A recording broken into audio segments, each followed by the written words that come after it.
Dana, we got Bill Hader, one of our all-time favorites, I have to say, and for most of the audience that likes SNL, you hear his name pop up a lot in those, sort of first ballot Hall of Fame He's guys. in the conversation.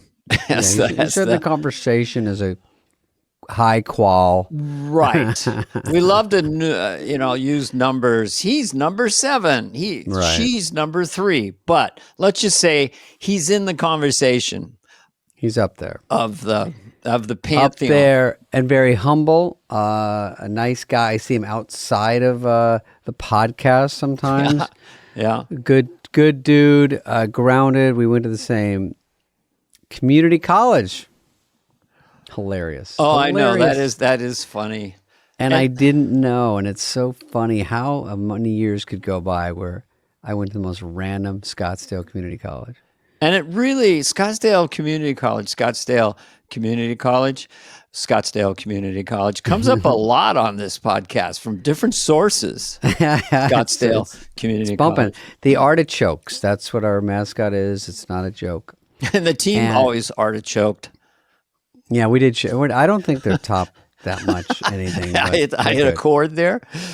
Yeah, it stung a little bit. Anyway. But Bill has so many characters on SNL along with everything else he's been doing. But I like the one where he plays the Vietnam vet that has a puppet. Yeah, he's got so many. He's extremely funny. We do get into and it was sort of interesting to hear him go into it more than I've heard about it, that he had big time panic attacks before he go out on it. And we all had a version of panic attacks. At that terrifying cauldron at SNL 8H. Yeah, before you go out there, 2 minutes, cast for Frankenstein's baby, you have 3 minutes. And we all get but he apparently was really, really had to manage that, and then he'd go out there and crush. But yeah, it's interesting. Well, let's stop boring everyone and then bore Bill with when we bored him. Our goal was to make the intro longer than the actual podcast. We're doing pretty good. We did pretty good. All right. Yeah. Here's our here he good is. friend, Billy Hader. We should let Bill talk you. at some point in this, but not right away. Oh, that's okay. I like watching you guys. You've talked enough, right? Yeah. This is a conversation. Bill Hader. Hang on. We're not narcissists, but you can ask us questions too. Yeah. This is more of a discussion. Oh, I'm moderating. Oh, that's how your podcast goes. I moderate a discussion between you two. That's what I guess. About your relationship and your time. Bill Hader. Look how much I prepared. I know. I was like, Bill Hader. I know the name. Yeah. and I know his game. I know his this game. fucking dude. He's got some game, Dana. This guy's motherfucker broke all the rules. Yeah. And I love him for it. The rules are every fucking guy holding his dick walking into a bar says, I'd like to direct. And everyone goes, yeah. Here's what you do, kid. You put on the makeup, you dance like a clown, they pay you. You dance. You're a clown. He goes, no, I'm not. I'm Martin Scorsese. No, you're a fucking bozo, a fucking clown. Now take this fucking movie from Paramount. We'll give you $20 large up front. So Bill says, all right, go ahead, Bill. Oh my God. Mr. Michaels, I would. Oh, was it Lauren asking you to do a character movie? Yeah, I think Lauren he wanted to do a character movie, yeah. But maybe this summer, maybe when you're on break. Maybe. Well, it was a hard one to do. He wanted to do a Stefan one, and then I think John Mulaney and I were like, it didn't work as a sketch. That's a good reason. You know what I mean? We're like, it died. It died twice at the table, and then we did it, a couple of times at dress, and it was terrible. It was low energy, weird thing that never worked. And so then it was like, oh, okay. And, well, let's just shoot it and look at the whole movie and see. We can burn it. If it doesn't work, we can burn it. And if you get a little burned or singed, it happens. And we'll take it outside and Marcy will set it on fire. We've done this before. We set Marcy, it on fire. get the wizard lighter fluid on my desk next to the certs. Lauren, I'm going to fly, Lauren. I fly now. Marcy, you don't fly. Look at the Book of Lauren, page 7, the Stefan movie. Lauren. The Book of Lauren. Oh, wait, did you guys have things? Yeah. Yeah, we had we can do a movie, and then we were like, well, it doesn't work as a sketch.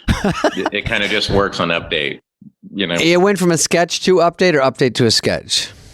It did not work as a sketch, and then it was Doug Abels who was running update going, I need something. What about that club kid thing you did? Give me that thing that bombed. Do you still have it? You know what it's I mean? on my desk. Get it in here. No, that's very. Do you know what I mean? Where updates. We're light updates a little less pressure in a weird way. It's just you doing it directly, and if they buy it, they buy it. You don't have to rely on a whole thing. Yeah, it worked better when it was like because I don't know. Do you guys remember? It's just like low energy weird shit. Just didn't. But just that feeling of like, oh, I got a low energy weird thing. Right. This isn't going to work. And how do you do that in a 90-minute corporate funny vehicle? You can't. We couldn't even take Hans and Franz off their set. We got to get them off their set. So we put them in a campground scene with Al Franken. Death! Oh, in a sketch? What about the movie? Then we got him on the set, and then we're pointing. No, we had the movie written, Hans and Franz, The Girly Man Dilemma, but that went... That would have been good. I think that would have been good, though. Oh, wait. Let's get back to Bill Hader. You tried taking them off the set and it didn't work. No, I put Church Lady. You wrote a sketch. You guys do that all. It happens all the time where you go like, oh, let's not do the same thing over and over again. Right. And then you realize, like, no, that's what they like is seeing. Yeah. Well, same thing. It's like they go, Dana, they go, Hans and Franz, here you are in the gym for 19 sketches, and they put you in like a store, and they're like, who the fuck are these two people? Like, no one even understands the sketch. Hey, not cool. Yeah, not cool. Put them in the fucking gym. Cool. I know the jokes, and I will laugh. I know how to do this. But you're at home base. You're screaming at the audience right behind the camera. Yeah, you curly minded losers. And then we're over in the corner in 8H in a quiet campground scene. Yeah, would you like another Wiener Schnitzel? Nothing. You like some s'mores? So I think it was wise. I think Stefan is brilliant, but I think it might have been a wise decision. That would have been a challenge. No, the sketch did not work. I mean, it just never worked. You know, Bill. You could hear your footfalls on the. It was one of those things where I could hear if I like placed a glass on a table in the sketch, you could hear it. Was loud. It was just dying. It was like, just that's the tiniest. So bad. Well, Bill, your next question to us is: was there a Gap Girls movie? Which is a good, fair question. There was not, but. There that would have worked. There was. Wait, did you guys did you guys write a Gap Girls movie? You got scared. You go, did you do one? Uh-oh, I didn't see it. No, we didn't write it, but he got scared. We would not get scared. I know it didn't happen. No, it didn't happen, but it was sort of when I thought movies were very easy to come by because I was delusional because one summer we did Tommy Boy. Lauren had a deal with Paramount. It was sort of easy. Like, and then next summer, why don't you guys do Black Sheep? And we're like, great. And then next summer, maybe you guys could do Gap Girls movie. And the things that had against it were me writing it, which was probably the first thing. And then, come on now. I was running out of sketch ideas that were 4 minutes long. So I remember we did one about Jeopardy because Gapperty just sounded like a funny name for a sketch. And then, but there was no sketch. And so I go, if me, Farley, and Adam are the contestants, it'll be funny. And Courtney Cox was the host, and we have to ask her about that because that was the first time I wrote something, and I was so joyous that it was on, and I was just your name on it. That's just solely for Gap's Girls, wow. And then I do it, and Courtney goes, I don't really have a thing to play as the host, and I was like, oh, I didn't even think about any other character. It's so rude. Like I'm so worried about our shit and trying to get Farley to make sure everything he says is in all caps. What was your catchphrase for Gap Girls? What was your catchphrase? I don't know if there was one. I mean, the thing everybody remember was lay off. Oh, lay off me! I'm starving. I'm starving. That was the Oh, okay. That was my proudest writing moment. Was that one because lay off me? I'm starving. That one worked. Destroyed. Yeah, and also in that one, Bill, there was a in rehearsal. It says, like we're at the mall. At the food court, and then we see the girls from Donut Hut, everyone knows the sketch. I mean, I don't even know why I'm explaining it. And Schneider comes in notes with Sarah Gilbert as Donut Hut sluts, and we argue with them. Obviously, there's a rivalry, and then at the end of the week, they go, "We'll see you guys Friday," and then it goes away to a card. It says 3 days later of the mall, and then it comes back, and then in rehearsal, I go, "Isn't it weird? We're all wearing the same thing we did 3 days later," and we laugh. So I go, "Hey, Adam." On the live show, I go, when we do that, when we come back, I'm going to say that, and you say, I don't think we are. And I go, trust me, we are. Because it's only 5 seconds of real time. Yeah. And so we added that, which was fun. And then Lay Off Me, I'm Starving, Farley fucking nailed. And then I said, we can't do a movie. I'm out. That's it. I don't want to wear. All right, let's nails. talk about This SNL. this story has 20 more minutes. Wait, hold on, David. What was the one where you said you were the contestant on a thing and you said, "Oh, that's sweet." Oh, sweet. That was Keith Weaver Spaz. Oh my God! I get in my Scirocco. It's gonna be sweet. It's gonna be sweet. God dang. Well, what we do for money. Is that in Arizona? Wait, real quick. Is that an Arizona dude or is that? No, that was just. I had a guy that used to talk, I guess, in class. And so when you get assigned a sketch, they go, can you be sort of a whatever? So that one just sounded funny because I don't really do big characters, and that one sounded funny. And my friend had a Scirocco and it was all whited out. And it was very cool. And had white rims, everything. Scirocco over at SCC. Oh, yeah. That's where I just did I just did a talk at SCC. Oh, you did? We went to the same community college, Dana, but Scottsdale. I went out of state to go to a community. This is the funniest story. He's from Oklahoma, right? And then from Oklahoma to Arizona. And I went to Arizona to the Art Institute of Phoenix because my grades were so bad and they didn't care. And then when I was there, a guy there was like, well, you know, at Scottsdale Community College, they're shooting stuff on film. And I went, oh, this is in 97 or something when shooting on video was lame. And so we went there and they were like, you know, David Spade. Yeah, I went there because they had tennis. It was a little different, but what was the mascot of Scottsdale Community? Artichoke. The Artichokes? Okay. It was the Artichokes. That's hysterical. And then I worked on Mill Avenue at a movie theater. I worked at Centerpoint movie theater. I love it. Yeah, down in Tempe. As an usher or running the film, or what were you doing? I was an usher. And I looked like Charles Manson. I had like a long beard and long hair with the cummerbund and the little tie on. Cummerbund. So the idea when you're the type of usher who would then, when there wasn't many people around, just sit in on movies, was you'd be that kind of guy? Yeah, I would sit and watch movies. The guy that there's a guy I worked with, and you had this whole thing about like you can't bring food into the theater, outside food into the theater, and I became like really obsessed with nailing people because it was just fun to be like, whoa, no, you know. I was just like, and this one dude I forget his name, but he was such a like just kind of a stoner guy, and we were out. I was by the concession stand, and this guy came in with a wedding cake. Just to sit and his ticket stub in his mouth. And he was like, hey, can I put this in the back? I was just gonna go see a movie. So one, I'm like, who brings a wedding cake to a movie? And two, I was like, went to this stoner guy. I'm like, did you not see the guy with the fucking wedding cake? You tore his tickets and you put the stubs back in his mouth.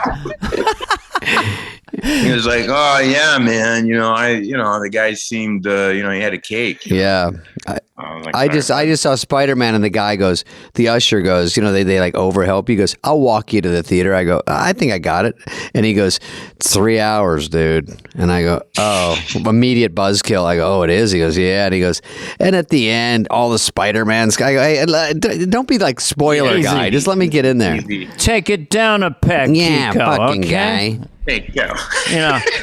Come on. What are you, the false ending guy or something? And he's going down the river like Kurtz.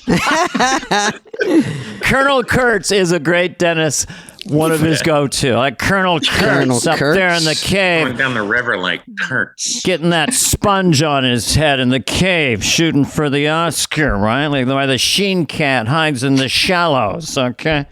I have all these sketches of Bill's I want to go over, but... while we're here in his youth... Yeah. Because we'll kind of, maybe we can go, hey, we're just making this up. Bill. Yeah, Bill. But we know you're a filmophile. So you go to the theater, you're seeing films. Do you remember the first film? Because I could say 2001 for me in a theater or on television. The first film or TV show when you went, holy shit, what the fuck is this? It was like always like I was at a sleepover at this kid's house, and his older brother was like, we were 12, and like the 15-year-old older brother came in and was like, I'm going to show you this movie, Taxi Driver. Whoa. Wow. And we all were like, what? That's heavy. Yeah. Oh, dude, we can't be watching this, Mm-hmm. And it's like, this is really intense. But there was a scene in that movie where, with all the violence and stuff in it, there's a scene where Robert De Niro takes Sybil Shepherd to a porno movie that's still like one of the most embarrassing that's great things I've ever seen in a thing ever. It's just impossible to watch and it's so bad. It's so sad. Mm-hmm. But then afterwards he calls her, and it's him on a payphone in a hallway, seeing if she got these flowers he sent her. And he's like, I didn't know you didn't like those kind of movies or whatever. And it was so embarrassing to watch. And then as it was happening, the camera just dollied off of him as he's talking. Mm-hmm. And I thought, oh, wow, the movie doesn't want to watch this. Like, it was like, oh, you're allowed to do that. It like unlocked this thing in my head where I was like, so it was weird. This weird night where this older brother thought he was kind of like, fucking us up or whatever. And instead I got like really jazzed by that. It was hard after that to be like, let's watch The Natural. Yeah. Or like whatever movies my friends wanted to watch. It was like, no, I want to. But that's so interesting that you think they just show, like when I see movies, they show that guy, and then you cut and show that guy talking. And even dolly shots are weird. And then you fade off them. And in your head to think, oh, it's because he's boring and it's odd and it's getting extra. And you go, oh yeah, are you allowed to do that? And then. Yeah. It's like an emotional thing. It was like, it felt intuitive and emotional, and it was like, oh, I don't want to watch this, so let's give them some space. Could I that's so cool. Connect the dots on that a teeny bit with you, Bill? I was watching the episode where you're going to go kill the guy. He ends up being a martial artist, and then you have a fight with the daughter on Barry. Yeah. Well, when you come in and we know he's the mark, you come in and you stay on him a long time, and we just hear your voice.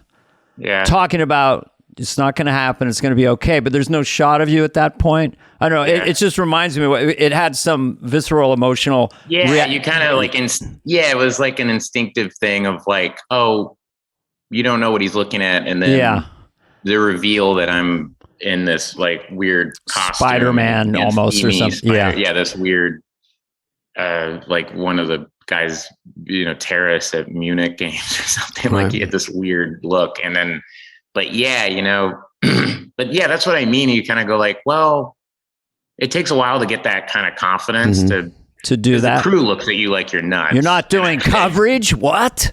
Yeah. We ended up shooting a 2-shot of us because the DP and other people were like, I don't get this. And I just went, okay, we'll shoot this. And then and then you get in the edit and say, well, I kind of want it this way, Well, I think, that's Barry, which we'll get to in a little bit. But so as you're going along, just a few more touchstones. What, Deer Hunter? Are you like kind of the darker kind of films? Yeah, those kind of movies were always. There's a movie, Last Detail, with Jack Nicholson. I love. That was Hal Ashby and Judd Apatow talked about that. Yeah, I love that film. Yeah, Judd directed that. Hey, Bill, what about Jack? What about Jack Nicholson? If you could just, he goes, "This Judd." You could just say like, I think my balls hurt. This Last Detail, they had the big God mic. Yeah. Randy, before you, no, Randy, look at him and be like, oh, geez, I guess I got my semen all over the place. Think of your gun as a horse's cock. Your gun is like a horse's cock. When Judd does a thing and it doesn't land, there's always a pause, and then he goes,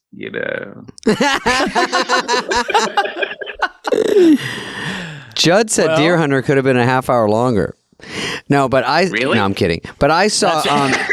I would have. What about in Taxi? He makes fun of that. We make fun of it. Because I showed him my HBO my new Netflix special. It's an hour 6. He goes, I think it could be 2 hours. Let me see it. I go, well, no, there's not even that many, not that much material. I'll find it. But what about in Taxi Driver that stood out to me? This is the tiniest thing, but when he's embarrassing, going, the thing that says, I've got to get organized. Yeah. The card. And she's like, what? I gotta get organized. That's on his wall. No, it's like, I gotta get organized. That was something my mom had. And then he's like, this thing says I gotta get organized. And she's like, and then he buys her a record that she says she already has. Like, the whole thing is just awkward. Where you're like, dude, just like, stop it. This is so sad. Yeah. And you're 12 watching that. I'm 12 watching this. Yeah. The girls are like a total mystery to me. And I'm like, okay, don't do any of this. Right. I thought it was like a lesson in how to do it. Yeah. But I told Dana I saw Tommy when I was 12. Remember Tommy? And it scared me and I had a stomach ache. Yeah. I wasn't ready for it. The beans, the scene in Tommy with all the... remember the scene with the beans where, isn't it like Anne Margaret or someone? Yeah, makes no sense, scared me. Oh, Acid Queen, when she threw, the guy got fire and it burned his face at the beginning with Tina Turner. I don't know what the fuck. I just saw Grease before that. I'm like, what's going on here? Let's keep it light, guys. Yeah, no, that one was rough. What's going on? I always liked a lot of those. But I also like love Jaws. Oh, yeah. Perfect movie. The Godfather, and never can watch that any day of the week. Godfather. What about Alien? How did you find Alien? Like Once Upon a Time in the West. You remember that? Oh yeah, with Henry Fonda. Henry Fonda was the bad guy. I'm gonna shoot you right now if the last thing I ever do. I'm Henry Fonda. Now that you've said my name, he shoots a kid. Oh, he shot a kid? Yeah, he shoots a kid. Yeah, the old gunslinger, one of those spaghetti westerns. This guy goes, we got them all, right? When he says his name, he goes, well, now that you've said my name. And he turns around and shoots a kid, and you're like, Jesus Christ. I was like, geez, let's relax. Yeah. Sergio. But, yeah, I like all those 70s movies. And then a big one, you know what a big one I saw in the theater was, and it's a weird one, was I took a girl to go, like my first, like, you're going with somebody. Date. Okay. Date. Yeah. And she wanted to go see Father the Bride with Steve Martin, and I took her to go see Barton Fink. Oh, all wow. Right. That was... And she was like, okay, thanks. Well... we never really need to speak. Not a panty dropper. Yeah. And I was like, damn, that movie was amazing. It's still one of my. I love that film. The Coen brothers. Who was that? Turturro? Yeah. Who did it? Turturro was in it. John Goodman. John Goodman are just. Oh yeah.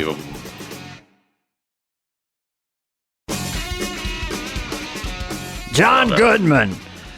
I don't know. He was great when he hosted the show. John Goodman, speaking of Saturday Night Live, which is sort of the theme of our show, kind of. John Goodman could do anything, and he's one of those guys that read through with the 55 scripts. He's one of those incredible cold readers. You know, that's a thing that's so difficult. I don't know how people do that. I remember. And did you guys ever have people who were terrible at the table? Yes. You were like, this is going to be a bloodbath. And then we're just amazing. Like they came in and they were like, oh, they're just not good cold readers, or they kind of save it. Well, or something happens when they're up in front of a live audience that it suddenly clicks and you're like, oh, get out of the way. Yeah. I think there's a gradient scale. I mean, you could go to some mild dyslexia or whatever's going on, but some people can really, like Dennis Miller and Phil Hartman could look at a cue card and just grab it so fast. Yeah. And they never would stumble a little bit. But even good readers, it's such a task to not trip up a word, reverse a word. I tripped over stuff constantly. I did my sixth show. I played Vincent Price. Oh, yeah. And Lauren, one Michaels of my favorites, came up to me. Lauren came up to me right before the band's playing, and I'm, my sixth show, and I'm sweating. Yeah. Like I'm like, hey Dana, you talked about it. Like, I would have a full blown panic attack before every show. I would go into that bathroom that was by the big makeup area. There was a boys and girls. There was a bathroom way at the end of the hall. Yes. Right after the meeting, before it was like, and Lauren would be like, this week, we're about to go on break, and people are going to say it was a good show or a bad show, So it'd be really, really nice if it was like it'd be really, really nice if you could say. I love that about Lauren. Yeah. So when you panic attack in there, just for a second, so you go and you sit down, you're by yourself. Are you just hyperventalating? Standing up. Okay. I go into a stall, standing up, and I would just hyperventilate. I'll be honest, cry a little bit. Of course. Shaking. Yeah. Oh, yeah. Just have a full.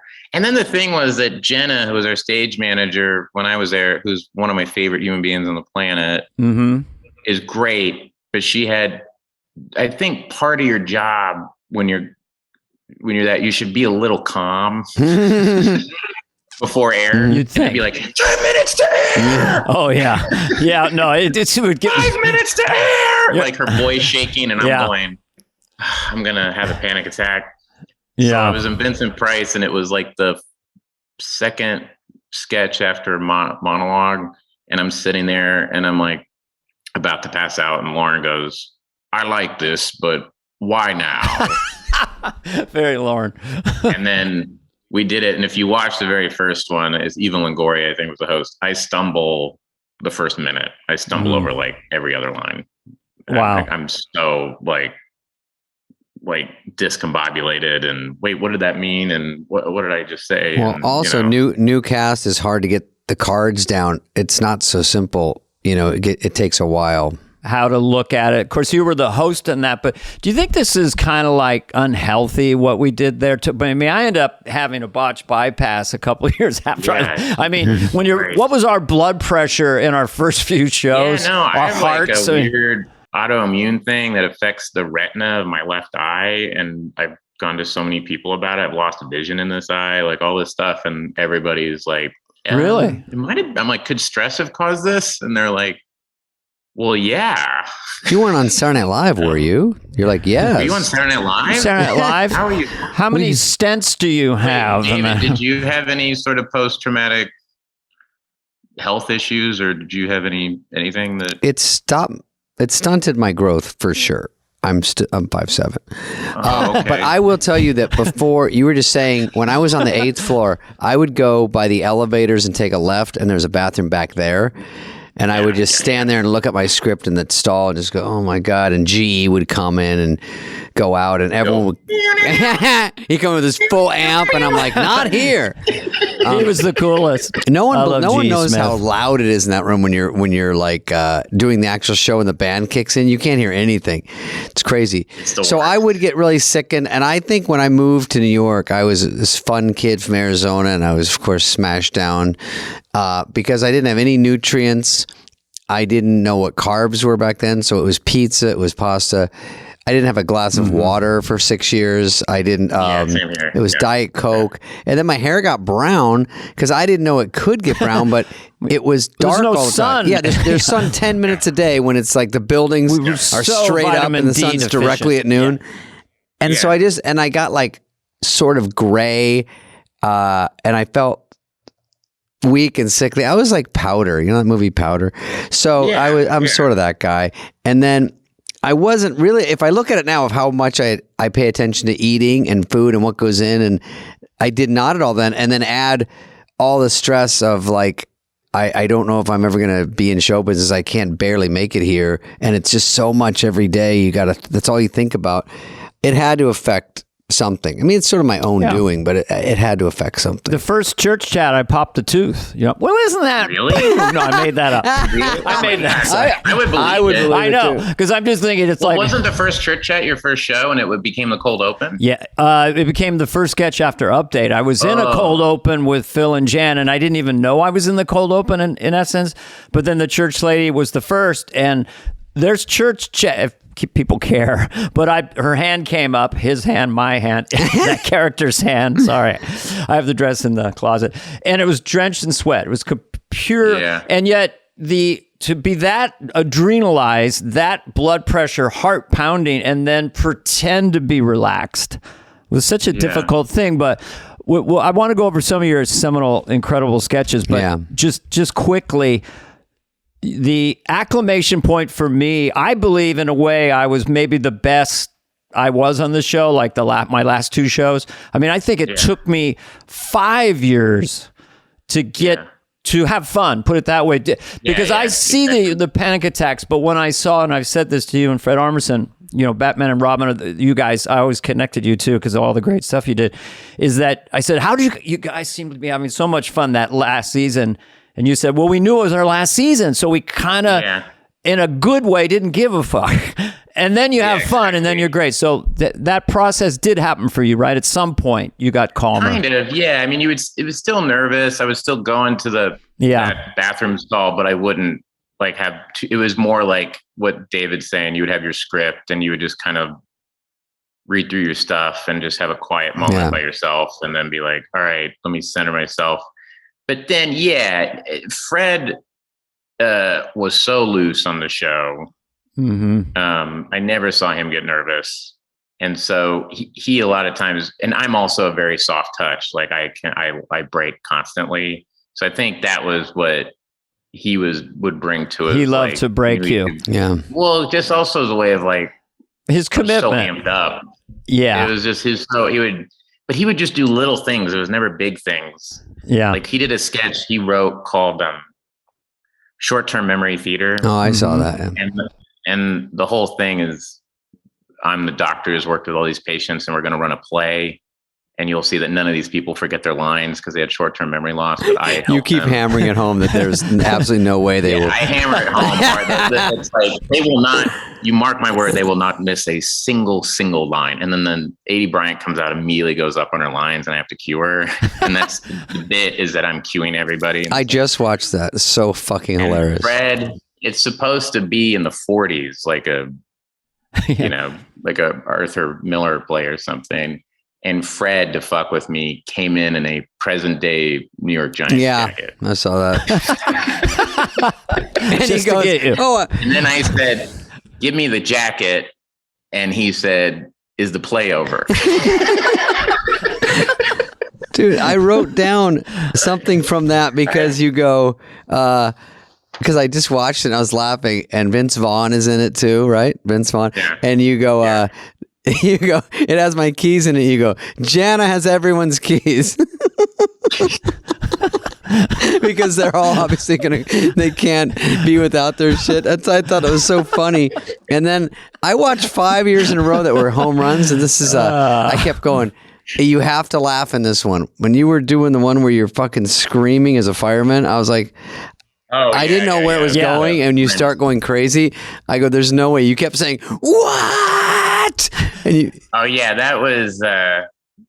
that was John Solomon and Rob Klein wrote that one, and I don't know where it came from. It was just one of those great things where you come to the table and it's a fucking home run, and they're like, "Yeah, we went nuts last night.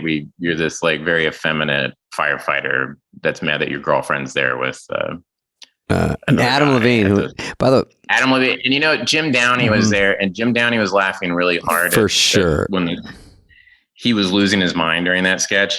And then we came into a dress rehearsal, and then we came into the meeting before air, and they had all the cards up, and Downey started crying, laughing, and I was like, "Why is Downey laughing?" That's interesting. And he goes, the name of that sketch is the firehouse incident. That's the funniest part for him. And he goes, it's so needlessly mysterious.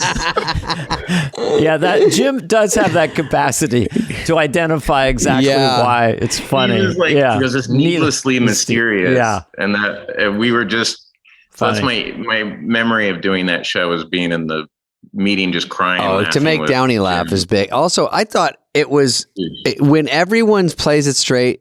Adam Levine, I'll give it to him too. When everyone plays it straight, it's so hilarious, and it's asking a lot of everyone to A, not laugh, and B, just play it straight. And then I think Cicely or someone comes over and goes out of nowhere, "Hey, I guess they just canceled the B in apartment C," and you go, "What? The B in C? Not the B in C? Oh my God!" I think I grab a dog and I yell, "Open the window," and they all say no. And then you fit attacks you, and then the dog attacks me. Yeah.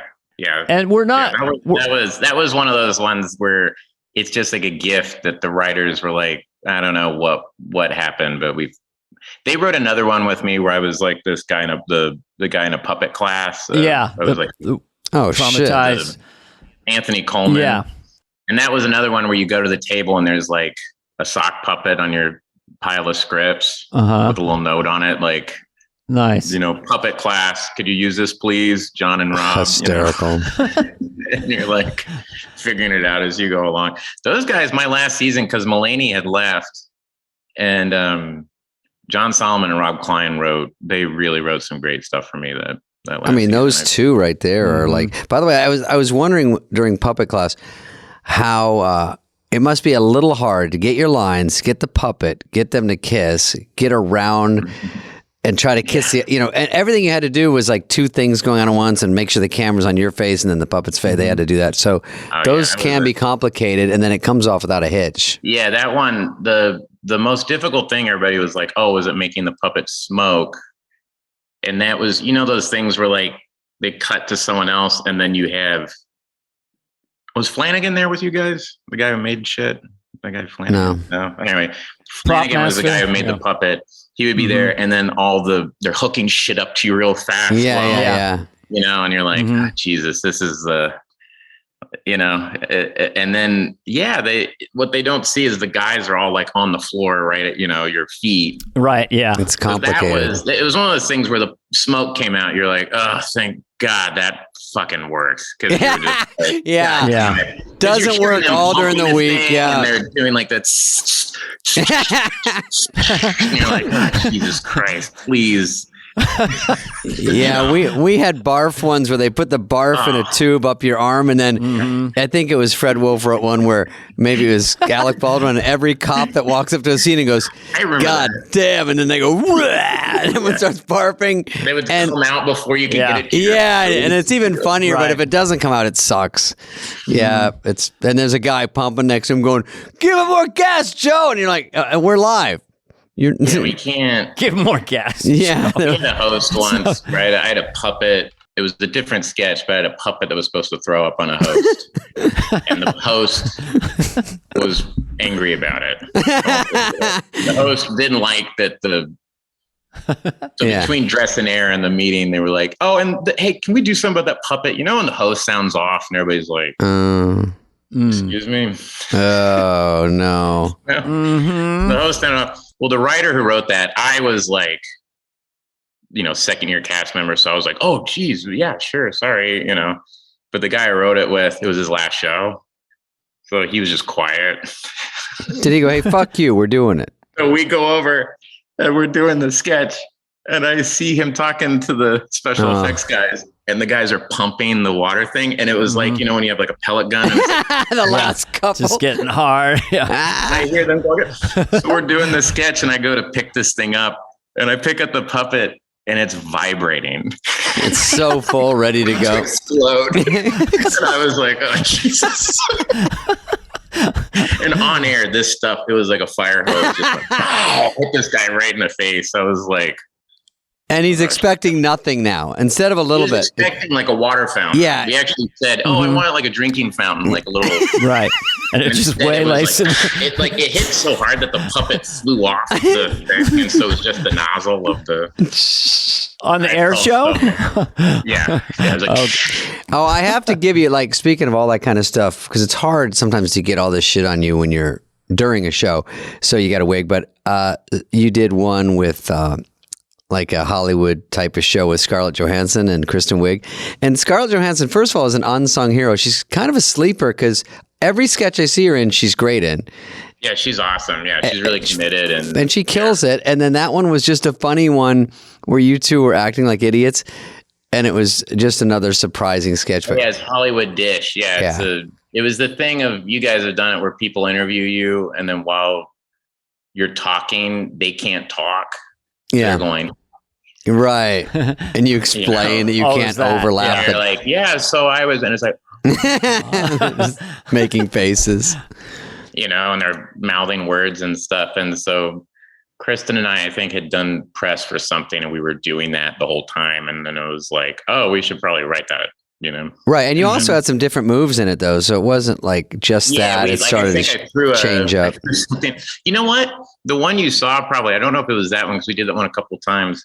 I don't know if you guys have ever had this happen, where at dress, there was a thing where I'm drinking a Slurpee and someone says something shocking. And I go, and I like throw the Slurpee full giant big gulp right into Wig's face. Yeah. And she just has tons of Slurpee over. And then I throw a thing on her head. So we did it at dress. Perfect. Of course. On air, fully miss her. It goes in front of her, doesn't hit her at all. Oh my God. And the only sound, and doesn't get a laugh, because everybody was like, oh, something went wrong. And I can hear Lauren. It's so bad when you're at home base and I can hear Lauren under the bleachers going, oh, shit. Oh, terrible. And didn't Kristen break? Fuck. Did she break on that sketch? No, I don't. Didn't. Oh, no, there's another one, maybe. What you see now is dress. Like, so he was like, okay. So when I got done, he was like, West Coast will see dress. Like, oh, good. Okay, good. Well, you did a spit take in her fucking grill, too, which was hysterical. Yeah. Yeah. You realize those are all the things that work, I get to SNL and I'm like, oh, I'm going to have these really cerebral, weird things. And it's like, no, what works is spitting in someone's face. funny with the sound off. Never fails. Funny with the sound off is perfect. Exactly. What about Herb Welch? Oh, that was based on that was John Mulaney and I wrote that. That was based on a guy we all kind of know in a way. The guy who should have retired a long time ago. The video, out he's in on the field. It was like a YouTube video where the guys, they got in an argument on air, and the guy's like, "What? What'd you say?" That one was also from the combination of that, and then I was having to play. I always got cast as like reporters or game show hosts. Why is that funny? Like Phil Hartman was our guy doing that, I was always the guy that was like, we need a setup, so they'll put me in going like, I'm here now at this school, where, whatever. Yeah. And so we were rehearsing with Emma Stone and for that sketch, and I had a microphone and I was just like hitting people with hitting her in the face. I was hitting her and I was hitting Wig and just fucking around with it. And then again, I go, oh, that's fun. And Mulaney was like, we should maybe write that up. Oh, yeah. That could be like, he was the guy that would go, what if we did that as a sketch? And I was like, oh, is that what we do here? Oh, okay. Yeah, Emma, again, good in that. And everyone was good. And then you go over. But did you only do that once, or did you do that a bunch of times? We did it a couple of times. So funny. Anne Hathaway. We did it with I saw Eisenberg, Emma. I think. And then when I hosted the first time, I did it. Oh, so you've done it too much, actually. It has an improvisational vibe to it. You know what the funny thing about Herb Welch was? This gave me a really interesting insight into TV critics. Was there was someone who would write, because when I was there at the after party, everybody's on their phone. Oh, what people are writing about the show. Wow, we did not have that. Yeah, so we would everybody is at their table going, so and so at this site hates it. So and so. Oh, that fast! Wow. We got a 7 out of 10 on the AV Club. Couchpotato.com. And you're just like, oh my god! And there was one guy who would do a scorecard every show. Oh. Everybody would read the scorecard.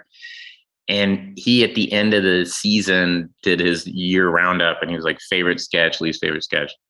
And his least favorite character was Herb Welch. No, he doesn't know shit. What an idiot. This is terrible. It's racist and misogynistic and terrible. And I'm like, well, he's like an ancient asshole. I don't think it's pro that. Yeah.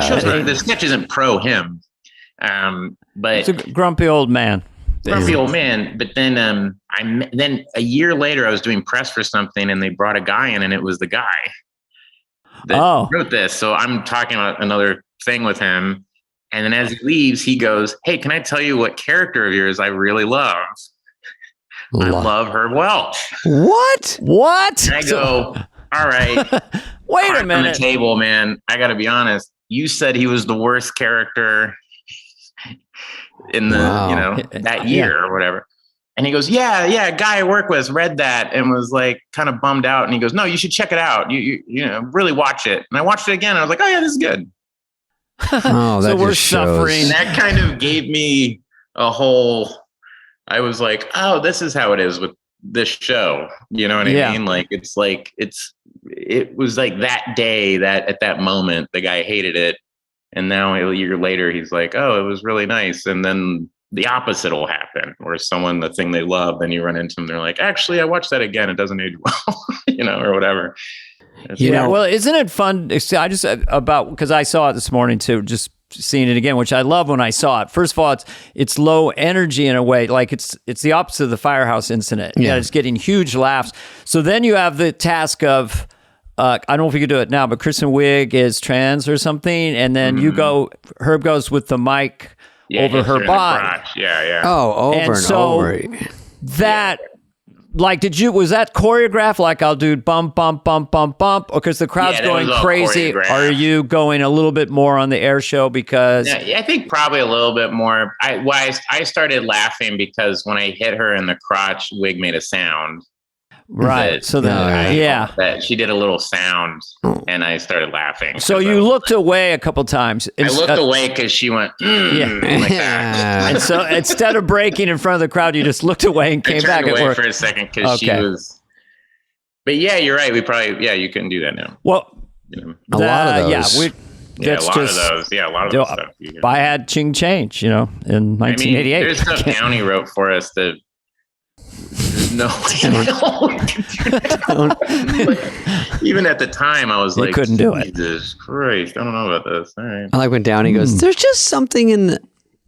Like there's something very funny about. It's very precious. It's a little too precious. There's just something very funny about. See, when you say this line, you want to go up. And then when you go this one, now he's kind of this thing. It's like we act it out with you and get. It's that whole thing. It's just more the idea. Yeah, I know. He was good with rhythms. I mean, I really like Downey, but he would really go. It was, he goes some places. He was always goading me on Hollywood Minute to go harder. He goes, "You're a pussy. Yeah. You're a pussy. You're not doing this. Don't act like you're doing it." And I go, "I'll do it." And he goes, "No, you won't. Don't even talk about it." And I'd sit there and go, first of all, you're the guy that's going to fire me. Because exactly. And it's like, you don't have to go out there and he's my boss, and then he wants me to do it, but he'd be like, hey, bad news, I have to fire you over that joke. He's the one. But I would say, Dana, I'm just jumping around, but when you said, Bill, that you were good the last year, when you were telling everyone you were really good on the show the last year, earlier.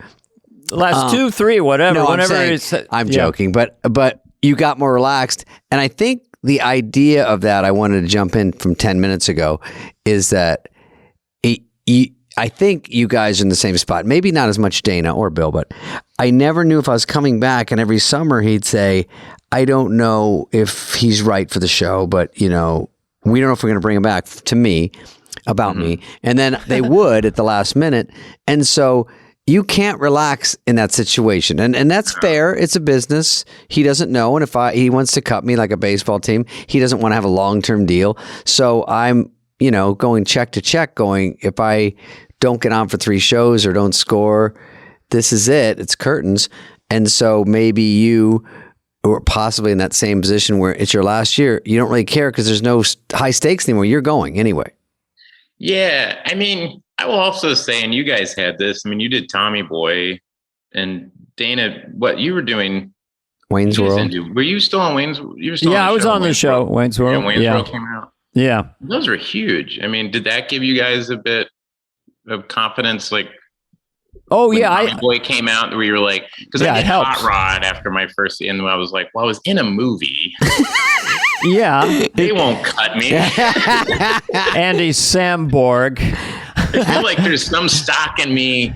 Even if the movie didn't do well, they put me in a movie, I guess. Yeah. But, I was really naive too, Yeah. I know what you're saying, and I sort of did. I think it was right in the Hollywood. It was probably 3 years. I was on 6. After 3, when I got to 4, I go, I think I'm going to push this through. Now, I was held as a feature player longer than Schneider, Rock, and Farley and Sandler. So I had an extra year. So I'm like, maybe it's just not for me. I mean, I'm not a big character guy. So I sort of saw what they saw, and I go, I can score maybe here and there, but I'm not a full utility player like they need here. That's so funny you say that, because I was watching, massive fan during those years, and it seemed like you were very much. I have Kiki. Michael J. Fox. Michael J. Fox. Michael J. Fox. Oh yeah. Hey Sarge, what are you doing here? Hey Sarge, what are you? Here's my new one, Daniel Day-Lewis. I love that so much. From There Will Be Blood. This is my son and partner HW. That's pretty good, Dana. I have a competition problem. I have a competition. It's not that others fails, I should win. You did that. Speaking of that, drink your milkshake. I love that. Daniel Playview as a sketch. Can you give us? You want to go into it for a second? I'm an oil man. I'm an oil man. I'm an oil man. That was like the thing that you just repeat to get into it. Yeah. So like all day, I was going, I'm an oil man. Yeah. I'm an oil man. That's that perfect. Screwed up on. That was the other thing that drove me nuts. The writers. It was like nuts. It's like, this is down in Milwaukee, Wisconsin, and it's like I'm doing a voice, so I'm working on saying Milwaukee, Wisconsin, and then for some reason they change it to Kenosha. Right before air or something. Right before air, and I go, Kenosha. Why'd you guys change it to Kenosha? And it was like, oh, we just liked Kenosha. And I was like, I'm doing a voice. I'm locked in. I'm locked in. It's County. not a thing I can kind of it's not malleable in a way where I can just start riffing in it, Or it's where, Yeah. I don't know if you ever had shit like that where you were like, of course. It was like all these weird lateral moves at the last minute that would throw you. And then they're like, you blew it. Just do one phrase and repeat it. That's the key. I never. That's me in the bathroom before the sketch. You just go in there and you go, have I prepped enough? You're like, it's coming up. Have I been fucking around? Are we at Wally and Joseph's? Are we bullshitting in the writer's room? Like, I got to go lock in and go, okay, I'm going out there. I don't want to go. Sometimes I'm out there. Even in stand-up, sometimes you're in the middle of your show. You go, fuck, I was in a groove because I've done so many shows this week, but I didn't go over it right before I went on and just think like, okay, what am I going to walk out of? You just got to, It's fear of like being on national television going, wait, what? Yeah. Did you? Yeah, really? Seriously? Exactly. I don't even know what I'm reading. Did you do cold openings? I mean, because I had a lot of those right to the camera. I did one cold open. Those are the worst, pressure-wise. I hated the cold open. I did one that Downey wrote where I was Spitzer. Oh, right. Elliot Spitzer. Yeah. Governor Spitzer, and it was me talking for 7 minutes. Yeah. And I just after that was done, I went and just was like, I don't think I can do that again. That was like, I was terrified. Is it there not that many laugh lines in it, or was just too much dialogue? It's just like, I love Jim so much, but it's dry, it's you're starting off the show doing like this dry thing that gets laughs. They're ready to laugh. they are pumped and excited, and the band's playing, and it's like 10 seconds, 5 seconds. And then you come out with this thing that, the first 4 minutes of it is kind of like set up. And here's a dry bit. Go. Yes, and but it worked. It's, by the way, really funny. But for my anxiety, it was like the first 4 minutes of this is like, actually has no jokes in it. It's just being here's the facts. That's tough. Yeah. But you had to do that shit all the time, Dana. I feel like well, first of all, I just want it for SNL listeners. The cold open is when the studio is just getting ready to do the show. Someone screams out 10 seconds, 5 seconds. Joe did and then the studio, the rest of the show, there's ambient noise of them moving stuff around while the sketches. It's the only one where the whole studio goes dead quiet. True. If this doesn't go well, the show has to dig out from under it. Yes. Yes. So it's the pressure spot. I had a lot of props, and I just started waving my arms a lot. Got a dag and gabbity bat. I was just to survive. Well, you had to. You gotta get it going. That has like an energy to it. Yeah, it had high energy. Makes everyone have fun. Yeah. And then by the time you're doing Bush and stuff, the minute it would come on, we were always like, yeah, but it was like a big character. But it was when it was a thing, like a topical thing. Yes, and Elliot Spitzer was not as it was only a big story week. For a week, and no one knew what he talked like. It was, I think after that I was in cold opens, but it was like, we now bring you to Congress hearing of, Yeah. There was one time I had to go into the booth because I recorded a thing for the pre-tape, the scroll, like, this week in Alabama, blah, blah, blah, blah, blah, blah, blah, whatever current thing happened. And they ran to me and they go, the tape's not working. You got to go do it live. So I ran into the booth, put my headphones on, and it's just everyone yelling and screaming. Is he in the booth? Is he in the booth? And I'm like, I'm here right now. It's like, all right, and go. Now we're live. Oh, that Don Pardo booth over there? Yeah. And there's no scroll. So I just have the script and I'm reading over black because something went wrong. So I'm reading over black. I'm trying to remember what I did. I did it Thursday, not Saturday. And I'm going, okay, I do the whole thing. I'm like, Jesus Christ. Yeah. And the sketch starts and I go to sit down. Pardo's in there. I sat on Pardo. Don Pardo? And Pardo goes, get off of me. Get off of me, Bill Hader. The great Don Pardo. Get off my foot. So the whole time I was doing that, he was just sitting on the thing in that small booth, and I didn't see him because I was so freaked out. And then I'm like, oh, Jesus Christ. Oh, God, Don, I'm sorry. It's like he's on the toilet and you sit on him. You're That's like, oh, hysterical. Rob Schneider. Jim Belushi. Jim Melody Hudson. He goes, Jim Belushi. You've heard that, right? No. Oh, yeah. Someone underlined Jim. Oh, no. Jim Belushi. As a dick move to Jim Belushi.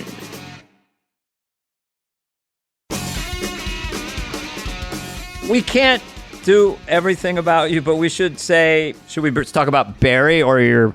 I think my wife did not realize that you went into Second City and was discovered in a backyard doing improv. So that might be interesting for a second, but your trajectory to SNL was sort of interesting in that way. And then your story on SNL became fascinating because you are a Hall of Famer. Yeah, you're a first ballot Hall of Famer. Put it this way, Bill. This is what I say to people. If someone said to me Bill Hader was the greatest of all time sketch player on SNL, I wouldn't slug them in the face.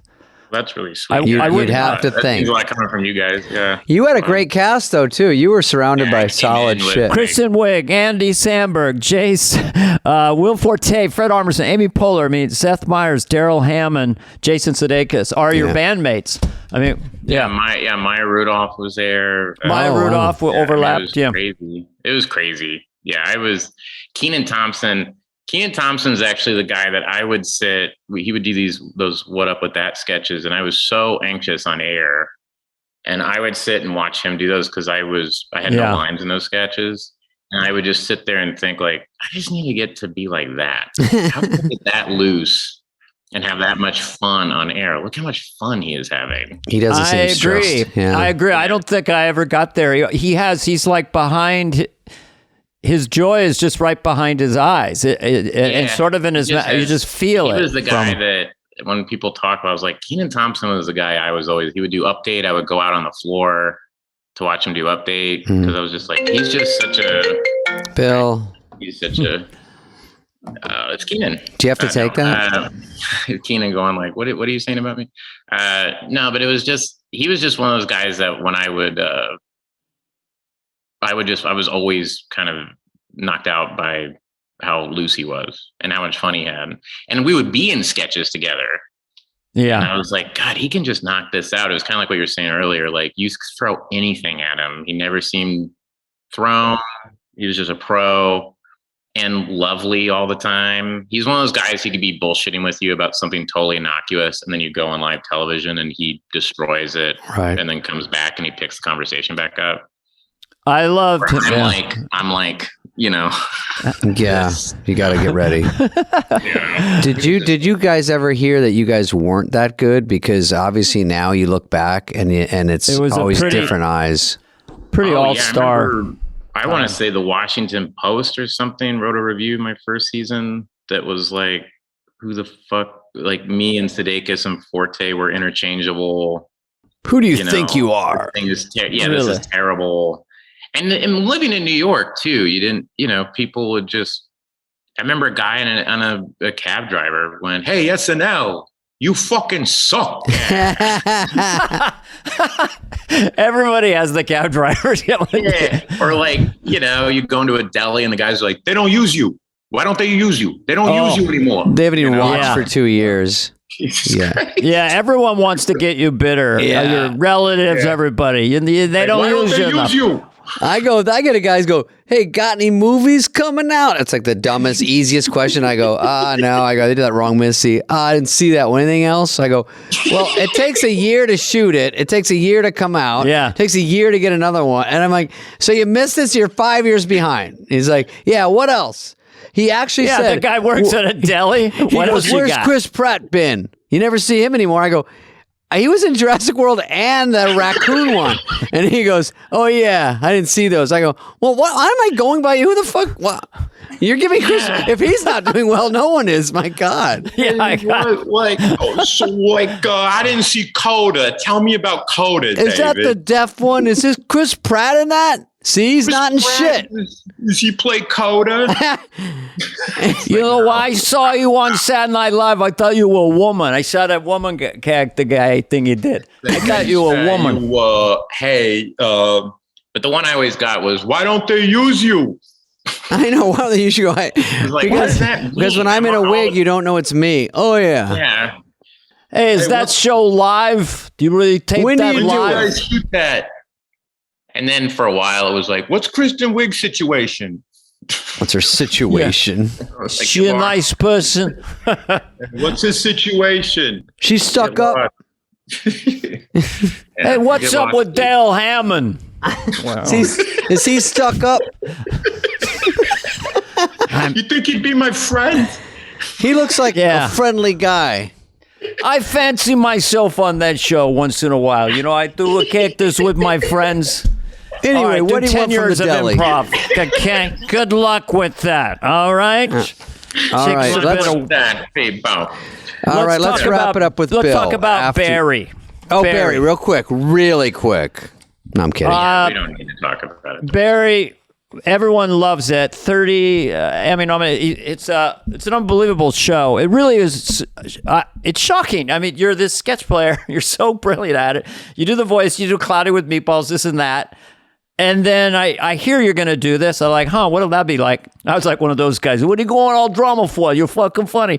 But then the show is brilliant, and you're brilliant in it. And the first show of the first season where your character comes in and watches the acting class, and you're not saying anything, just in that moment. It was like the show just completely hooked me right there. Yeah. And of course, because I like people like your cast, Stephen Root. I mean... Yeah. So fucking great. Sarah Goldberg, Anthony Kerrigan is amazing. Yeah, Anthony Kerrigan is NoHo Hank. That's what. NoHo Hank. I really love. Yeah. And of course, Henry Winkler is so brilliant. So Hank congratulations, Hank Winker. There's Hank Winkler. I'll say I haven't had, the nicest guy in the world. I'm at the Improv in 1981. I think a mediocre set. I go outside in the bar. I've not been on TV or anything. I just hear a voice behind me going, Stella. It was a stellar performance. And it's Henry Winkler. Smooth as silk. You landed all your jokes. Oh, he's so fucking nice. And that was Fonzie talking to you. You must have shit your pants, Dana. Yeah, it was Henry Winkler. It was a big deal for him to give me that at that moment in my life. Was Pinky Tuscadero there? Be honest. Pinky, sorry, that's from Happy Days. Friedman was take it outside. Hello, take David, it outside. Not in the halls. Not in the hall. Take it outside. So what do you? So this Barry thing. What do you want to say about Barry? I think today the trailer, the official trailer came out. So today, this comes out in 2 years. Okay. Bill. Is this the one where you direct all of them? No, I directed 5 of them, and so I really love directing. That's like I love doing that. It's so much fun. But it's this weird thing where people are like, "Oh, how do you act and direct?" But you kind of write a character that doesn't talk a lot. So I have to worry about that. Lines. And then when I get the lines, I forget them. It's hard to do it all. I can't even fucking act. I can't do anything. Actually, being on SNL was, who was actually Chris Rock was the guy I was talking to. I was like, I want to direct at some point. And I asked him because he directed, and he goes, if you could do SNL, you can direct because you have to. You sort of direct your sketches, right? Produce all your sketches. Yeah. So when we did the pilot for Barry, me talking to, heads of departments and props and all these things, I kind of knew.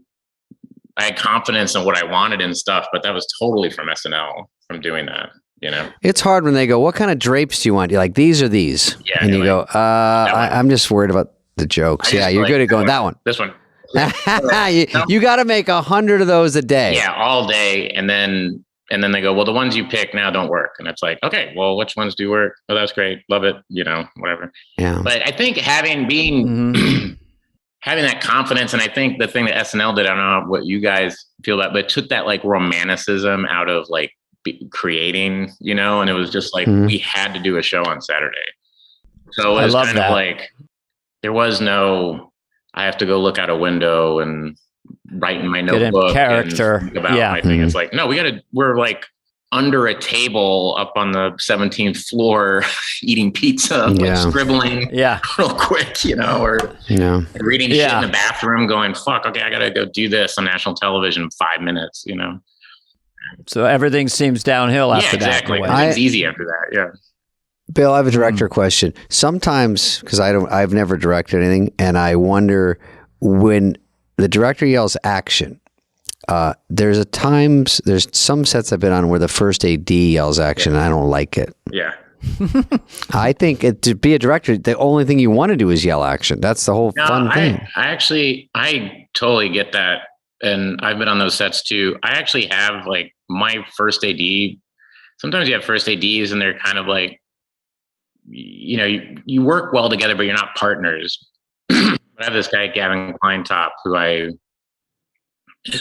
is like my partner in the thing. He's amazing. He's also a big film geek. So like that episode you were talking about, Dana, where you don't see the guy, I can explain to him the Karate Girl episode and go, this is a coverage I'm thinking. Yeah. He goes, I totally get it, and I'll figure out how to make that work. So he says it, he does say it, but also I'm in scenes. And there is a thing when you're working with people and you're in a scene together. A thing that I've been doing that all the actors are like, can you please stop doing it? Is because I'm writing the stuff too, is I'm mouthing the word. Yeah. Can I tell you who else did that? Johnny Carson. Really? When I was first out in this thing, because you do the prep interview, and so I would see his mouth moving along. I'm going, isn't that special? And Johnny's going, it's so special. Yeah, same thing. So wow. How did you get rid of that, or that would make yourself? Henry was very sweet. Like, Bill, you're doing a great job, but it throws me a little bit when you're mouthing along with me, especially in some of these more intense scenes. Oh, wow. And I'm like, oh, I'm so sorry. I'm sorry. So yeah, it is like, Conan does that a little bit. When I remember being on Conan a couple times where Conan will do it again. Yeah, I didn't want to say Conan because he's a good friend. But I'm saying as someone who does it, But listen, when you look at that old, not to bring it back, that one Gap Girls Lay Off Me, I'm Starving, I'm so scared it won't do well and it won't do as good as Dress. I am mouthing along. Really? And I haven't really heard someone say that before, but now that you're saying it, I go, you can see it in the sketch. Oh, yeah. I'm like, going, because you're so in. I want him to nail it so perfectly, and I'm like, fuck. Nail this, and please make sure this works. And I think everybody kind of thinks like we're just having fun up there, but it's like there's so much pressure. But I didn't know I was doing it, and probably you didn't know. I had no idea I was doing it, and I've had Stephen Root and Henry Winkler both said, everyone from with a call sheet.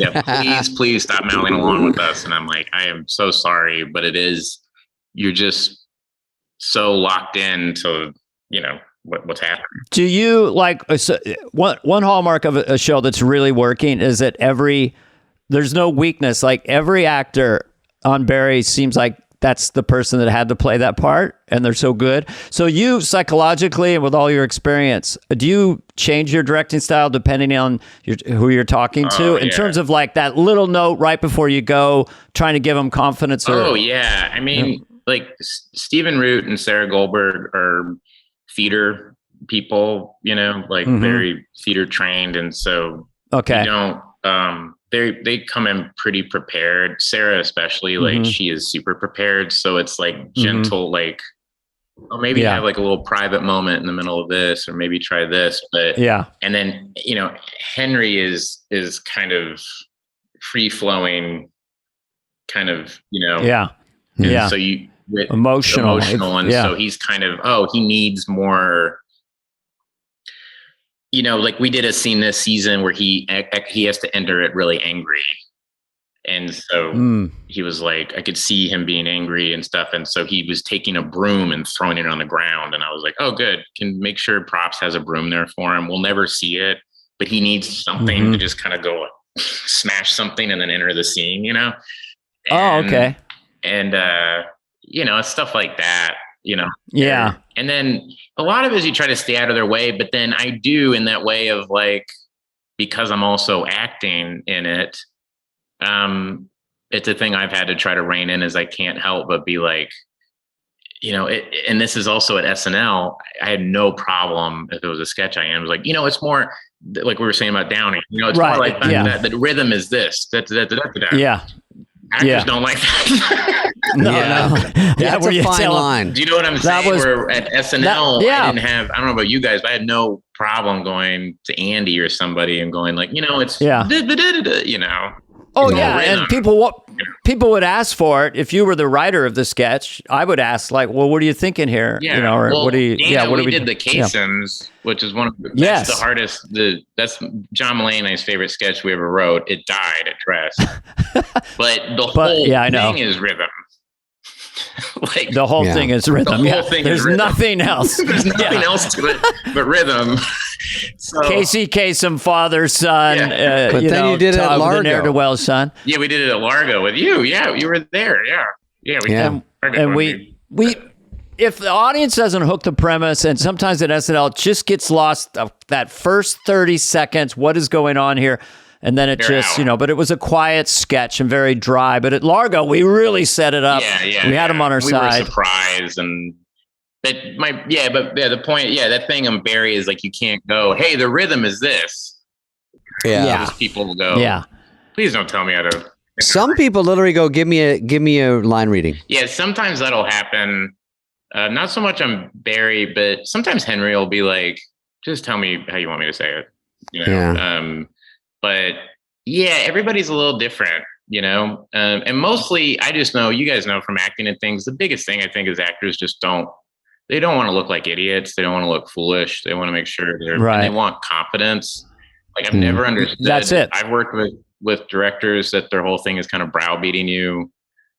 Yeah, thing, weird, and you never right? understand it. And so to me, it's just like, but at the same time, smart actors can kind of sniff out if everything's great. That's not good either. Yeah. Where it's like, beautiful. I love it. People. Yeah, Fred Wolf would always go, "Oh, that's great. That's really great. Really great. Oh, that's just incredible." You might want to just try this one thing, which I appreciate that about him. I was never in a movie with him like David, but I think that that is the challenge of being a director. I had a director would give me 10 notes between takes, 10, and it was just like it turned into nothing. Yeah, I don't know. More energy, less energy. Yeah, or people being like, very precious about the words, I could see sometimes of an actor's like, struggling with a line. You can go, just say it and how you would say it, but here's the information that we want to get across is this, Right. I've been locked into lines. They get really mad if you change one word. What's that? One word. Where you doing and they change, if you change one word because it sounds more real, and they go, no, we got to do the whole thing over, and you go, what happened? And you go, you flip these two and you go, it's the same exact thought. I get it's your writing, but no, I had that once on a show or a movie where the writer was directing and came over and was like, there's a comma there for a reason. And I was like, yeah, exactly. It's not that good. Yeah. Trying to spice it up. I'm trying to give it, but as long as the general thing is there, I'm not that stoked on if we can find something better. Yeah. Sarah Goldberg and Anthony Kerrigan especially are two people who can come in and will come up with lines, or say Anthony will just improvise it. But Sarah was like, hey, I was working on it and I was thinking maybe I could say this, this, and this. And I'm like, oh yeah, try that, That's perfect. Yeah. So it's not over rehearsed and they could just do it. Just try stuff in a way. But then, I've done this too, though, where you improvise a thing and it's like, now we're getting way off course. Yeah. The story is this, you guys are going over here. Can we, so it's like a nice balance, I think, of that, with people. But I do think when you're acting with people, it's hard because they're scene partners telling them what to do, so I'm always very conscious of that, when. Yeah. I wonder, have you done a Woody Allen movie? I guess no one does it anymore, but he's sorry to be facetious. Yeah, because a large talent. Yeah. Andre Previn. John Cusack told me once, he goes, you sounds like you're acting, so you should try to make it seem like you're not like just acting, because it's that was a note. Yeah, but it's maybe the writer, which would be me. No, you're a wonderful actor. You're a beautiful, intelligent woman. Boy. Yeah. You're a beautiful, intelligent boy. But talk about a writer-director. So it looks like, if I had to guess, you'll do whatever seasons of Barry, and then you'll be out on the reservation being a film director, which you dreamed of at age 10. Yeah, pretty much. Yeah, but it's fun, it's a weird circuitous road to the thing that you always wanted to do, but it's fun. How fun that you get to do a show and you get to be in it, and what a blast. And so it represents your sensibility, what you want. You're working with like-minded people, your partner Alex. And it's dark, and this season especially is incredibly brutal at times, but I don't know, it's nice to kind of have that in it, and it just feels right. Again, it's that instinctive thing. It's like we're talking about death and people getting murdered and stuff. Yeah.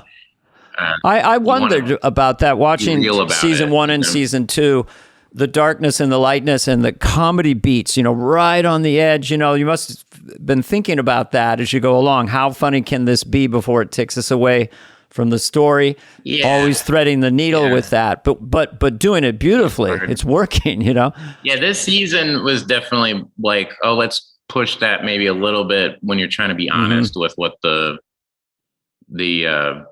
material is. Just go at that. But sometimes I wonder if it's just getting older. You see friends getting older, people are dying. You want to go darker. Like, I got to start to be,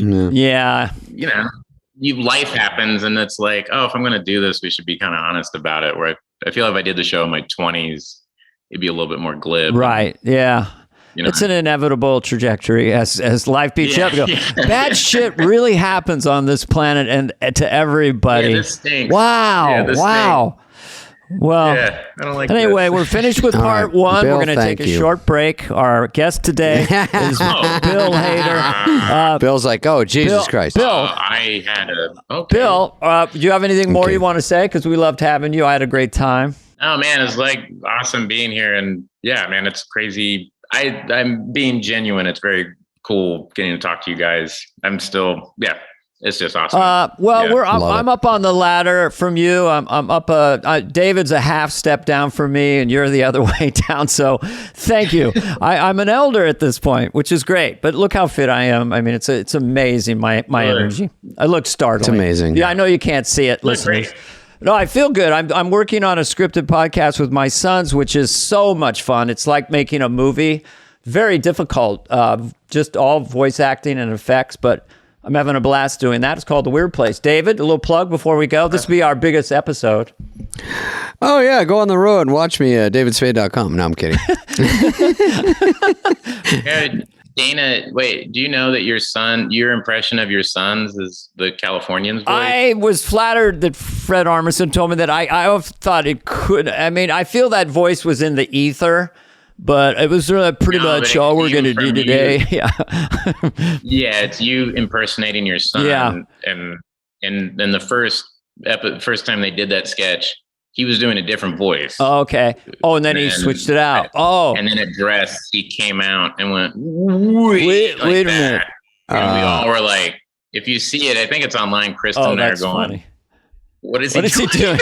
That's what. And we both lose it. That's what that sketch, when it first hit me, that you were all going to do that voice and then talk about how to drive around LA. That has hit me like a ton of bricks. It was so fucking, I'm going to take Fountain and I'm going to go. Well, it was a bit we did when we would come back from LA and you would be at the table waiting for Lauren to show up on Wednesday. Yeah. And then everybody would go, hey, I just went to LA. And it's like, and then someone would go, how'd you get there? And it's like, well, I took 4 or 5 down to the... But to do it with those voices, no, I'm going to take 405. No, but that's your impression of your son is the voice we're doing. All right, I'll take that. Hey guys, if you're loving this podcast, which you are, be sure to click follow on your favorite podcast app. Give us a review, 5-star rating, and maybe even share an episode that you've loved with a friend. If you're watching this episode on YouTube, please subscribe. We're on video now. Fly on the Wall is presented by Audacy and executive produced by Dana Carvey and David Spade, Heather Santoro and Greg Holtzman, Maddie Sprung-Kaiser, and Leah Reese-Dennis of Audacy. Our senior producer is Greg Holtzman, and the show is produced and edited by Phil Sweettech. Booking by Cultivated Entertainment. Special thanks to Patrick Fogarty, Evan Cox, Maura Curran, Melissa Wester, Hillary Schuff, Eric Donnelly, Colin Gaynor, Sean Cherry, Kurt Courtney, and Lauren Vieira. Reach out with us any questions to be asked and answered on the show. You can email us at flyonthewall@audacy.com. That's AUDACY.com.